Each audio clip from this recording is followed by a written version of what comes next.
حقیقتا هم که چی باشه در اسلام یک قاعده طلایی حدیث حضرت صلی الله علیه و سلم است که لا ضرر و لا ضرار، ضرر دیدن و ضرر رساندن حرام است. اول بار در تاریخ انسانیت همین کارانتین مسلمان‌ها جاری کردن. اینا کارانتین میگن. حضرت عمر وقتی که به شام اومد همین قصد داخل شدن به دمشق داشت، در دمشق بیماری وبا بود، وبای امواس میگن. بسیار یک درد حلینم همین مردم اکثرش مبتلا شدگی. حضرت دیلا بود اونجا بدروم ندروم که عبدالرحمن ابن عوف رضی الله تعالی عنه اومد گفت من از پیغمبر صلی الله علیه و سلم شنیدم که وقتی جای وبا میخیزه مردم داخل حق خارج شدن ندارن، مردم خارج حق داخل شدن. بعد حضرت گفت نمیدروم اگری. این حضرت ابو عبیده جراح ولی شام بگیم اونجا بود. بعد گفت افرارا من قدر الله یا امیر المؤمنین، ای تقدیر خدا میگریزی یا امیر المؤمنین؟ حضرت گفت نعم افر من قدر الله الى قدر الله و فی روایت بقدر الله. بله گفت از تقدیر خدا به سوی تقدیر خدا میگریزم. مقصد که اگر به شرطی که اجلم رسیدگی باشه هیچ کار گوش نمیکنم، از لغت میکنم میدرم کسل میشم. نه که خداوند عقلم داده است. اوقی با پیغمبر نصیحت کرده است که ندروی. مثال انا عمرم که هم مقدار مونده باشه به عقلی میکنم نمیدرم. مقصد که در همین بلا مبتلا نمیشم. مرتضی را گفت روز یک جهود کوز زی تعظیم، مرتضی را دید یک روز یک جهود کوزی تعظیم خدا آگاه نبود.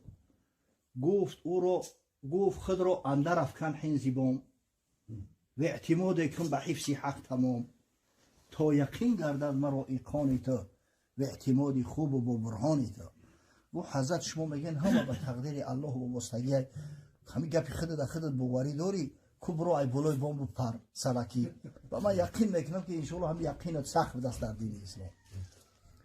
پس امیرش گفت خاموش کن برو تا نگردد جانت از گفتن گرو. بنده را چی زهره باشد ای فضول بنده را چی زهره باشد کس فضول امتحانی حق کند ای گیچی گول. این بنده کسافت چی حق داره که خدا را امتحان میکنه؟ او امتحان پروردگار ای ربی. من میگه شیخ را که پیشوا و رهبر است گر مرید امتحان کرد و خر است. همین مرید شیخی که چه به خاطر امتحان اگر بره و سوال کنه او مرید نیست، او یک خره. بنده چه حق داره که خدا را امتحان میکنه؟ مقصد اگر اجلت بود شدگی باشه طریق خداوند عقل ایت زویل میکنه میره هم بلو میپری میزنی گردنت میشکنه. میگه خدای بزرگ عقل داده است، فراست داده است، انسانی ترا فهموند که همین کارا نکن. اما سلامتی برای تو ضروره. این جسد در ذمه تو حق داره. نگفته است که برای بلوی بوم پرکو. مقصد من خودم حفظ میکنم. همین مسجد هم حکمش همیه. اگر واقعا همین ضرورت شود به حکم همون لا ضرر و لا ضرار واقعا امکان داره که من کنم که مردم اجتماع نکنن، جمع نشوند. فقطا کسل بیزی بیاخی. ولی این خیتوی لعنتی دا ولی هم کمای برای که اون مردم دیسیپلینشو سخته. حد نظامشو سخته.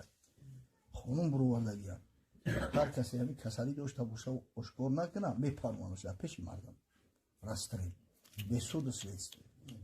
هر کسی که صحت هیا او گفتیان ای خونه تو نبروی کو همین خونهش ببروی پاجیز نیست کلوچه نیست میتن. یعنی با وجود یامون این قبیسی ها شده است همه در خونه مخزدگی نمیبرویان. اون مردم بسیار مردم همتری با ترتیب هم مردم مود ترتیب نداره گوش نمیکنن چی را بسیار تو برای چی در ایرانی قد زیاد پنشی او برای که اهمیت نمیتیم.